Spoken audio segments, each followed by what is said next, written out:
The story of a single father's love, a desperate struggle to protect his only daughter in a collapsing apocalyptic world. It was a tale woven with action, raw emotion, and unbearable sacrifices. The story began with a middle-aged man, the protagonist, kneeling in front of his daughter's lifeless body. His expression was etched with a melancholic despair, looking down at her. His thoughts trembled.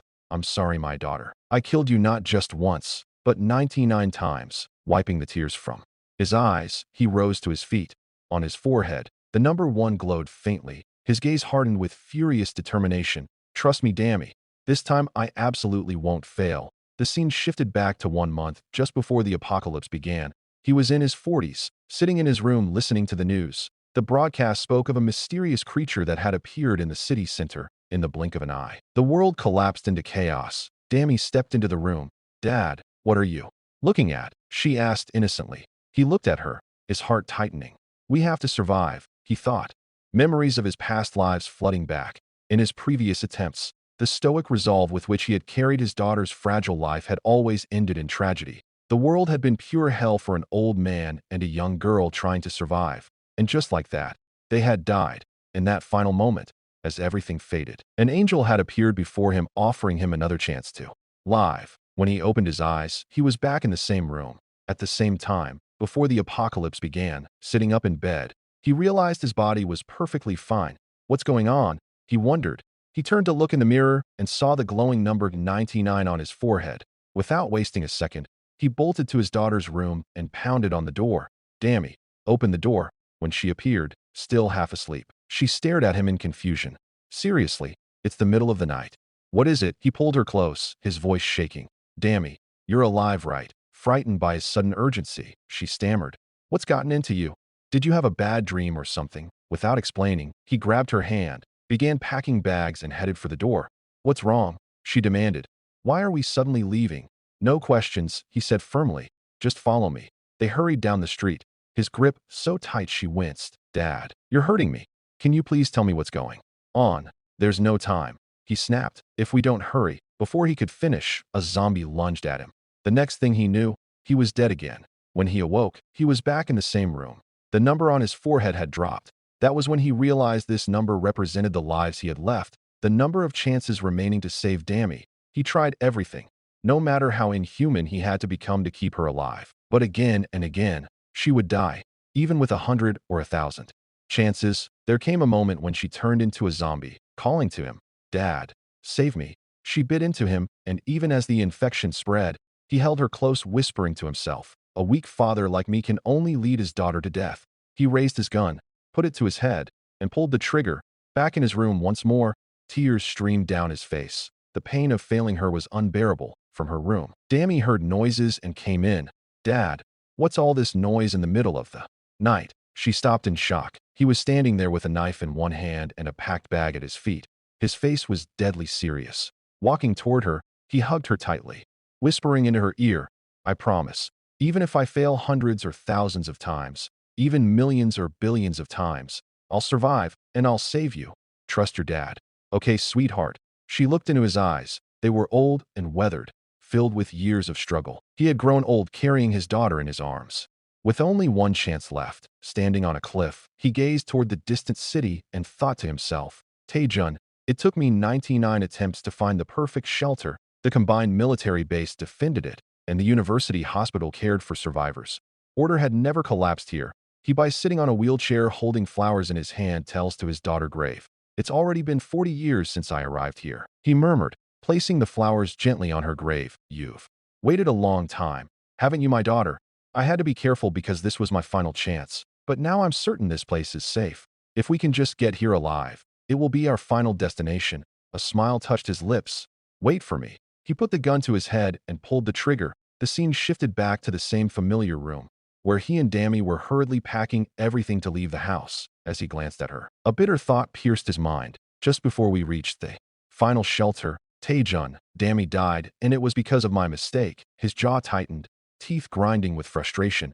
"I've spent 40 years, repeated it hundreds of times, making everything perfect, all of it just to keep Dammy alive until the end."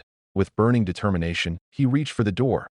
"This time, I absolutely won't make any mistakes." But the moment the door swung open, his breath caught. A massive group of zombies stood directly in front of their home. The sight froze him in place. In 40 years and tens of thousands of rehearsals, this had never happened.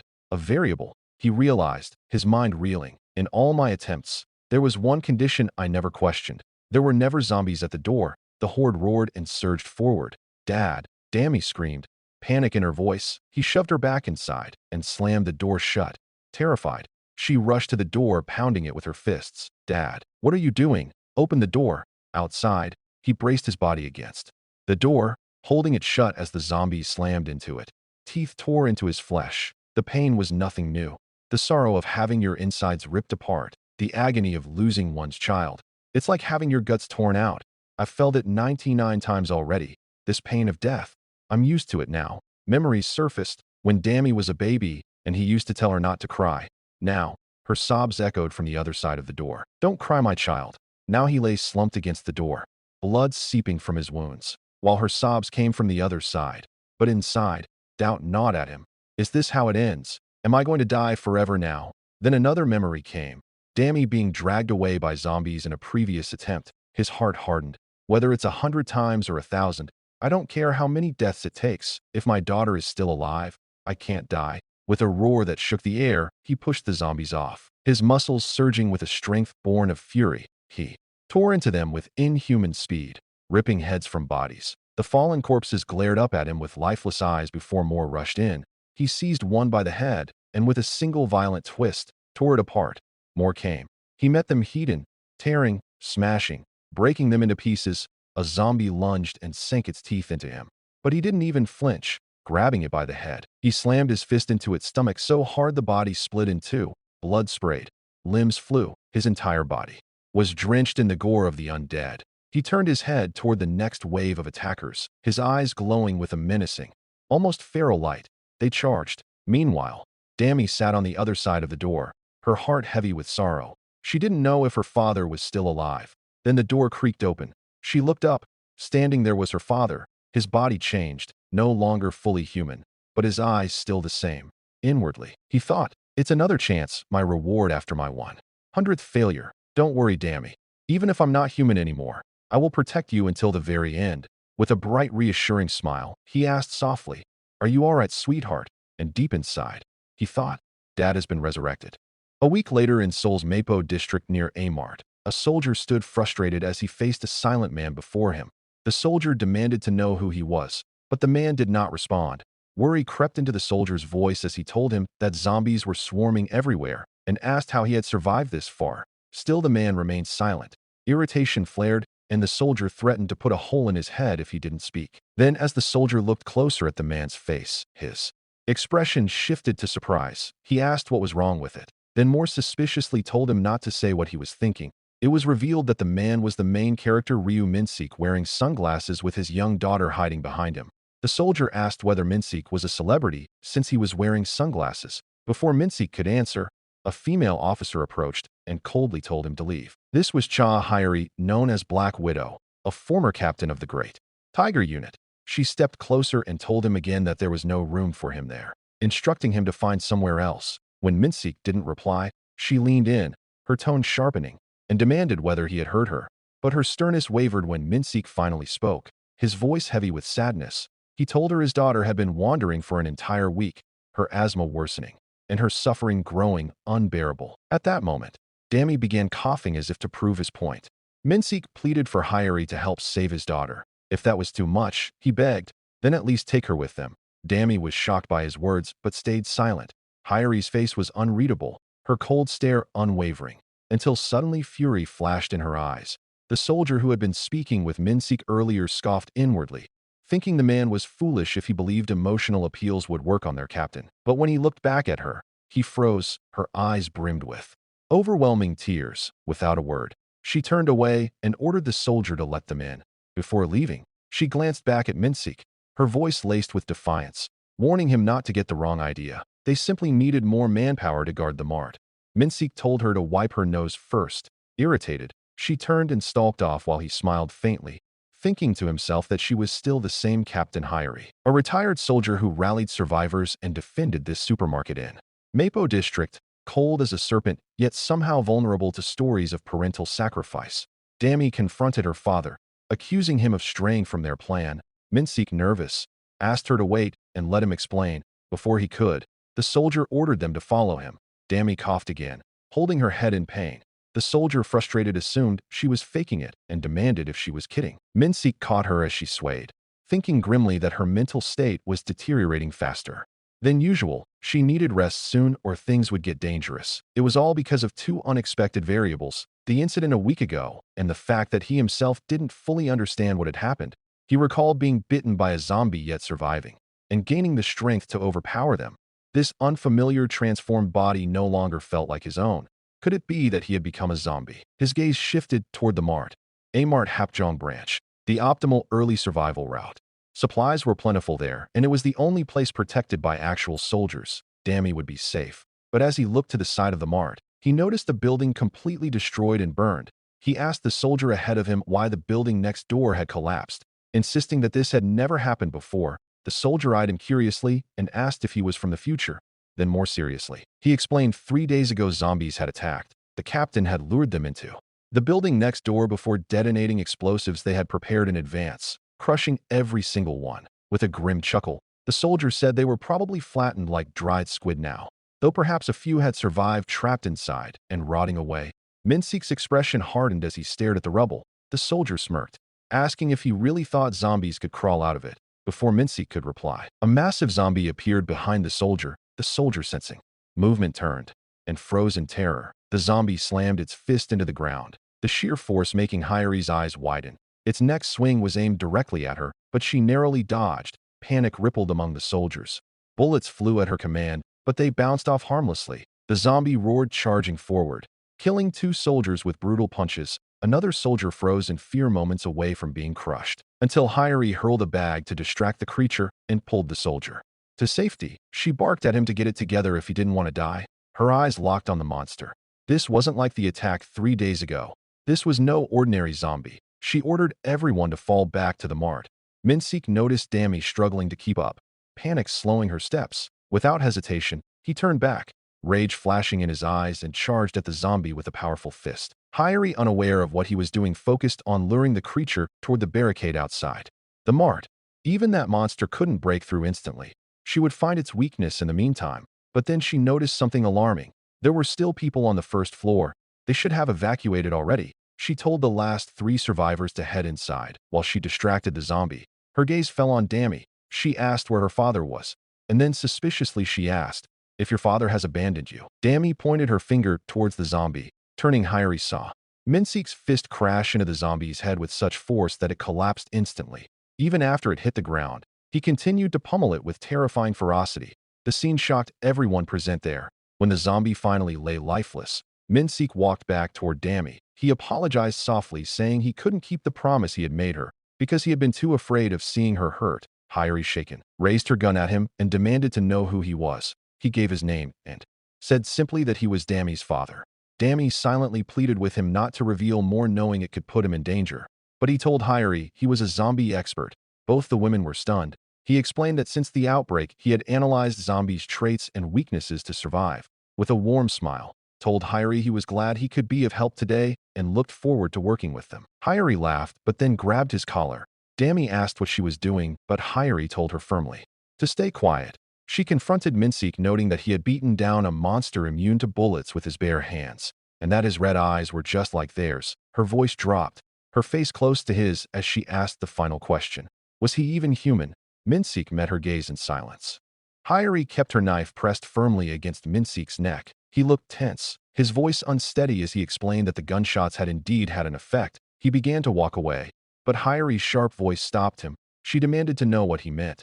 Minsik told her that the creature had already been awakened by the bullets, and all he had done was deliver the final blow. His gaze shifted to the lifeless zombie lying on the ground, as he continued explaining that the eater was a zombie born from 2 fused together, granting it tremendous strength and near impenetrable defense. He added almost as an afterthought that even such a creature had a weakness, in this case, its jaw. Inwardly, he thought that with enough force from a steel hammer, any defense could be broken. Hyori stepped closer and asked about his eyes. Minsik replied evenly that he had a genetic condition, he lacked melanin, which was why he covered them with sunglasses. Her eyes widened in surprise and shock. But Minseek's expression hardened as he pointed at her and remarked that such stares made him uncomfortable. Then, with determination in his voice, he asked if he still looked like a zombie to her. Hyori hesitated, frustration clouding her thoughts. He was suspicious. Something was definitely off. Yet there was no way a zombie would go to such lengths to protect its daughter. After a pause, she told him she would allow him inside. Turning her head to meet his eyes, she warned firmly that she would be keeping an eye on him, Mr. Expert. With that, they left together. Once they were gone, Hyori's gaze lingered on the lifeless soldier's body who got killed by zombie, and felt sad. Two soldiers approached and asked if she was all right.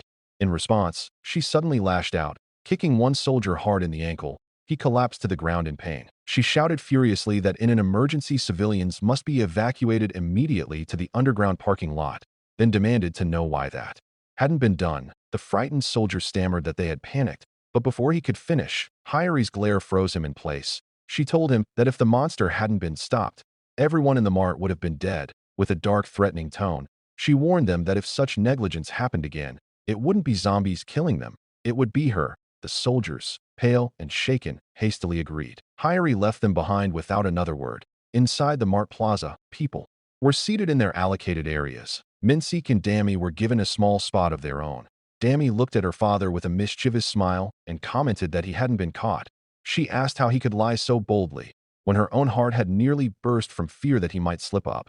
Minseek replied that Hyori was not someone who would fall for any bluff, nor someone who would draw her weapon recklessly. Dammy tilted her head and asked if he knew her, remembering his past life. Minseek told her no, it just felt that way, still suspicious. Dammy asked if he even knew what the word bluff meant, and where he had learned it. He answered that he had learned it from his daughter. She frowned, insisting that she had never taught him that word. Minseek smiled faintly and told her that she had taught him a lot. Dammy was caught off guard by his words. Minseek then told her to wait there while he got something to eat. As she sat in confusion, he recalled the moment which happened 3 days ago, when Dammy had handed him sunglasses and made him promise never to tell anyone about his ability to change. Her worried eyes had warned him that if people found out, they might hurt him, and she had made him promise to keep it a secret. At the food distribution area, Minseek thought to himself that Dammy was right.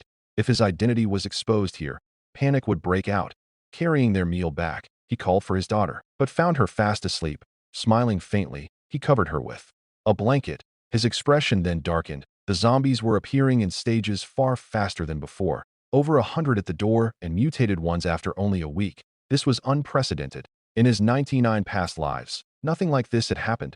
Everything was becoming unpredictable. Why were they changing? He had a guess. They were looking for him. They wanted him and Dammy dead. Whether it was because their existence disturbed the zombies, or because the creatures feared them, one thing was certain. To them, he was a variable. That night, Minseek moved silently to the zombie-infested area nearby. Looking at the horde, he noted that all the zombies in the vicinity had gathered there. With a steely glare, he decided he wouldn't have to search any further. Muttering to himself to hurry and get started before his daughter woke up, he snapped a steel ladder in half. The chaotic horde of zombies, eyes glowing with aggression, rushed at him. Minseek struck first, punching the lead zombie so hard it flew backward. The rest surged forward, but he swung the broken ladder in a powerful downward strike, cleaving several into pieces. His expression remained fierce and focused as he charged, each blow sending zombies flying. His eyes glowed red as he punched another zombie, shattering it against the ground. Mutated creatures joined the fight, releasing poisonous smoke, but Minseek reacted instantly, leaping into the air and landing on it, marking it completely smashed to the ground. He took the axe from his back, rushed towards zombies with overwhelming force. He tore through the horde with blinding speed, flesh and limbs scattering in the air. A towering mutated zombie with 6 arms blocked his path. Without hesitation, Minseek's foot slammed into its face, smashing its skull completely into the ground. He continued cutting down every last monster until none remained. By morning at Mart, Dammy stirred from her sleep to see her father holding breakfast with a bright smile. He greeted her warmly, handing her the food and telling her she must be hungry. Her expression softened with happiness. Elsewhere in her office, Hyori was livid. She demanded to know if they were messing with her. A soldier reported that the loud noises heard between 1 and 5 am the previous night had been real. He reminded her that she had heard them too, and added that the morning scouting report showed every zombie in the area was now dead. Hyori slammed her fist on the table, shouting in disbelief. How was that even possible? Had they fought each other to death? The soldier insisted it was true. He had seen it with his own eyes. Hyrie thought quickly. All the zombies wiped out in just 4 hours. What was going on? She looked at radio, her mind racing, and then gave an immediate order for the soldier to gather everyone. He looked at her in surprise, but she repeated the command firmly. From this moment on, she declared, they would begin their operation to escape from a mart. Inside the mart, one of the men standing near the entrance peered outside. His voice was tense as he muttered that he couldn't see a single one of those damn things anywhere. Turning to the girl behind him, he asked if they had all really disappeared. She replied that she had clearly overheard soldiers speaking to each other earlier, and then asked him if he noticed that even the familiar dreadful sound was gone. The realization sank in and murmurs of relief spread. Faces brightened. People began cheering. The zombies were gone. They were safe. Dammy, who had also been watching the scene, turned to her father and said she thought the zombies really had disappeared. Her father placed a safety helmet gently on her head and with a grave expression told her that no matter what happened later, she must not take it off. She nodded, agreeing without hesitation. At that moment, Hyrie arrived with her soldiers, standing firmly before the gathered civilians. Speaking through a loudspeaker, she announced that all zombies in the area had been wiped out. Joyful shouts erupted, but her determined expression cut through the excitement. She declared that they would now be leaving this place. The mood shifted instantly. Panic rippled through the crowd. One man, shocked, asked the person beside him if he had heard correctly. The other man, equally stunned, confirmed that they were leaving. Confusion boiled over. If there were no zombies, why leave? Hyrie explained that 3 days ago, just before they had lost radio contact, she had been in close communication with the 2nd Mechanized Infantry Brigade, supposedly the only surviving brigade in the Gyeonggi region. They still had an entire battalion's worth of armored vehicles, a brigade-sized force, and most importantly, the capacity to take in civilians. A man with a nervous, pale face asked if she truly wanted them to leave based only on a single radio call. Murmurs of agreement rose, voices demanding to know how they could trust it was real. Hyrie's voice was steady but firm. She told them there was no need to worry about its authenticity. She knew exactly who had been on the other end. It was Blue Hawk. And if it was him, she trusted him completely. The reassurance fell flat. The crowd's frustration swelled. They shouted angrily, accusing her of asking them to risk everything based on a call that had been cut off 3 days earlier. They called it suicide. Hyrie argued that they had to go. If the zombies returned, they wouldn't be able to hold out. But the crowd pushed back, insisting the undead would not come back. One man stepped forward, his tone dripping with disdain.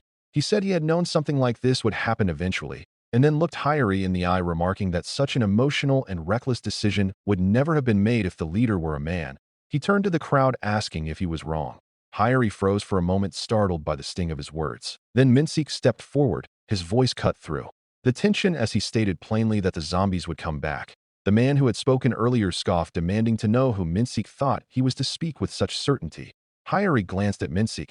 That guy stepped closer to him, resting a hand on his shoulder. Minseek's voice dropped into a deep, almost threatening calm as he said that staying here was the same as putting themselves on a platter for the undead. For a split second, Minseek's expression changed. The mask slipped, revealing genuine bone-deep terror. The man saw it and instinctively recoiled. Minseek pressed on, saying that such a choice was not living, it was simply waiting for death. He stepped away from the man and addressed the crowd. He admitted he could guarantee nothing, then asked them if they truly wanted to reject the soldiers' protection and try to survive alone. Is that even possible for you? He demanded. The crowd hesitated, thinking hard. Slowly, understanding spread. They began to murmur in agreement. Without the soldiers, survival was impossible. One man finally spoke up, urging everyone to go, reminding them that the only reason they had lasted this long was because of the soldiers. One by one, they agreed with Hyrie's plan. Hyrie, who had been bracing for continued resistance, was taken aback. She realized that in a single moment, without force, Minseek had completely shifted the crowd's opinion. She shot him a sharp look. Minseek met her gaze calmly, telling her there was no need to thank him. She blinked in surprise, asking when she had ever said such a thing. He explained that he was simply used to persuading people in tough situations, and honestly, this was as much about protecting his daughter and himself as it was about helping her. Then he added with quiet certainty, "If it's you, Captain, I know you'll put it off." She stared at him, startled by his perception. She had been silent for a moment, her gaze steady and her posture radiating confidence. Then, with a firm voice, she told them all that they would begin the escape operation now, and that Shicha Hyra would make sure every single one of them got out alive. The journey began. A small truck led the way, followed by 2 buses carrying the civilians. As they crossed the bridge, Dammy, seated next to the window, stared out with a serious expression. The truck at the front was escorted by armed soldiers guarding the route. Hyori was also in the lead truck, her eyes fixed on the road ahead. The soldier at the wheel, his voice light. With nostalgia, remarked that crossing the Han River again after all this time felt strange. Hyori's eyes sharpened. She warned him to stay alert, her glare fixed forward as she muttered that this was only the beginning. The soldier in the passenger seat suddenly shouted, having spotted something ahead. A zombie Shin, who was driving, froze in shock at its sudden appearance. More shapes began to move, zombies swarming toward them. Hyori reacted instantly, her voice sharp with command as she ordered the other team soldiers through walkie-talkies to split civilians and Team C to the right, while they themselves would go left. In her mind, she noted the first trait of zombies: their hearing was far more sensitive than their sight. The soldiers began tossing soft drink cans out onto the road. The rattling sound drew the zombies' attention, just as Hyori had predicted. Watching them veer away, she thought with grim satisfaction that it was working. They were starting to follow her group instead. She called out to Shin to keep his distance and not let them catch up. But Shin's voice was tense when he replied, pointing out that there were too many now. They would be caught at this rate. Hyori's eyes narrowed. Just this many, she thought. Without hesitation, she ordered him to head toward the Songsan Bridge. Following her lead, Shin drove toward the collapsed span of the bridge. In Hyori's mind, the second trait of zombies was clear: no matter the situation, they always charged straight at humans. As they reached the bridges, she immediately commanded Shin to turn the truck. He spun the wheel hard, sending the swarm behind them plunging off the broken edge into the river below. Without slowing, he rammed through the zombies that appeared in front of them. The few remaining undead glared at the truck with mindless hunger. Hyori's thoughts moved to the third trait: zombies' rear was their weak spot. But before she could act on it, the deep rumble of heavy machinery shook the air. A roller came barreling forward, its massive weight crushing the zombies in its path. At the wheel was Minseek, his face set in a ferocious, unyielding expression as he drove straight through the chaos. She thought of the road roller, a heavy-duty machine capable of crushing anything under dozens of tons of pressure, the undisputed king of construction vehicles. Minseek, seated firmly at the controls, drove it with unwavering determination, flattening every zombie in his path. The roller's massive drum rumbled over the asphalt, smashing the creatures into unrecognizable pulp. As more zombies rushed toward him, Minseek steered directly into them, the heavy machine grinding forward without hesitation. Hyori and the soldiers could only watch, wide-eyed and speechless. Minseek even shoved the remaining zombies off the bridge with the roller's bulk, sending their shrieks into the void below. Dami, watching from a distance, felt her chest tighten. Her mind flashed back to the moment they had been boarding the bus earlier. "Why does it have to be you?" she had demanded, her voice trembling with both fear and frustration. "Because no one else can do it," Minseek had answered calmly. "I'll be right next to you, so don't worry." Her voice had lowered to a near whisper. "What if the soldiers notice something strange about you?" Back in the present, Dami's eyes widened as she looked out the bus window. She had thought her father was only assisting them. Yet now there he was, personally driving the road roller, crushing every zombie in sight. The ground trembled under its weight. Hyori, standing beside him atop the roller, quickly ordered the soldier leading the way to fall back behind them. He obeyed without hesitation. The zombies kept rushing in, but the machine's sheer force carved a safe path through the chaos. With the roller in the lead, they finally reached their destination. Minseek gazed at the fortified gates ahead. The 2nd Mechanized Infantry Brigade, he thought.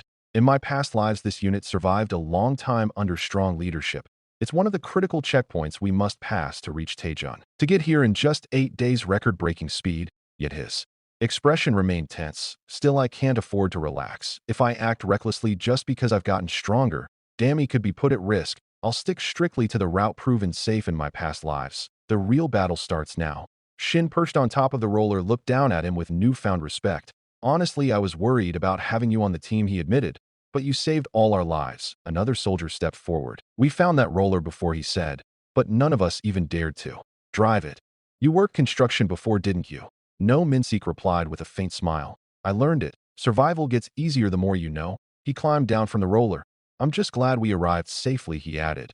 Dami muttered her thanks. But Minseek cocked his head. "What was that?" he teased. Her cheeks flushed, and she snapped at him to shut up. Before the argument could continue, a soldier approached and saluted Dami. "Sergeant Lee In-hui, 2nd Mechanized Infantry Brigade Company. Commander 1st Battalion."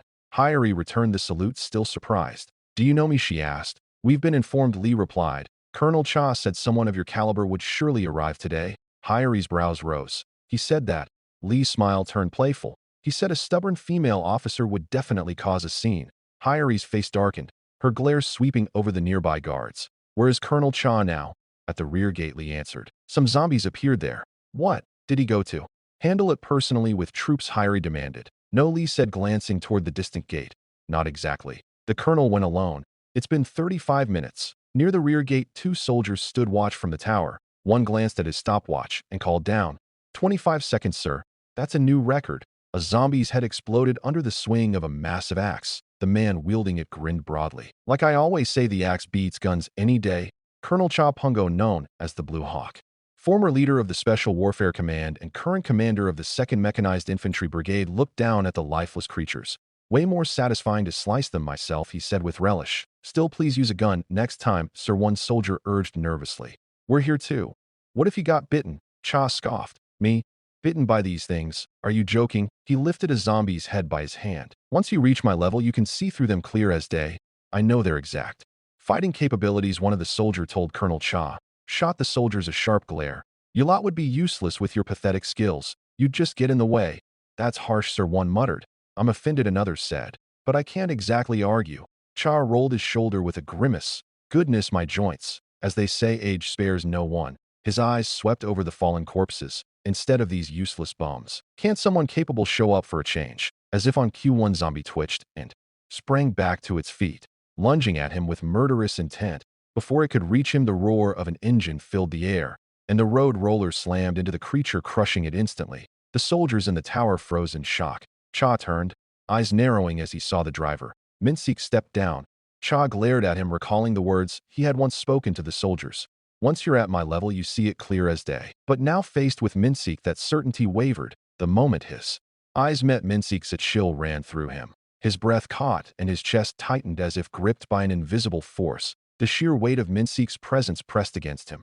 An overwhelming aura that seemed to bend the air itself. For the first time in a long while, fear crept into Cha's heart. It wasn't the fear of the unknown. No, it was the fear of knowing exactly what stood before him. Minseek's power was not just vast. It was colossal, raw, and unshakable. In that moment, Cha understood with bone-deep certainty just how terrifyingly powerful Minseek truly was. Minseek's gaze steady. I arrived with Captain Hyrie, he said evenly. I heard about the situation and thought I could. Before he could finish, Cha raised his axe and swung without warning. Gasps erupted from the soldiers. What's going on? You can't just attack civilians. One soldier's eyes went wide by seeing Minseek had caught the axe blade with his bare hand. Cha's expression hardened. Inside all of you, he barked. Raise the red alert. Minseek's eyes met his, sharp and unflinching. This man is a monster, Cha shouted. A faint smirk tugged at Minseek's lips. I see your eyes can't be fooled, Colonel Cha Pungo. Cha's breath caught at the words. With a single motion, Minseek snapped the axe in two. The soldiers stared in horror, their fear mirrored in their commander's eyes. I must stay here no matter what, Minseek said, his tone grave. It seems I'll have to convince you first. Words won't be enough, so I'll show you in the way you prefer most. Cha's grin twisted into something wild. Minseek shifted into a fighting stance. The first conversation Yacha rule began.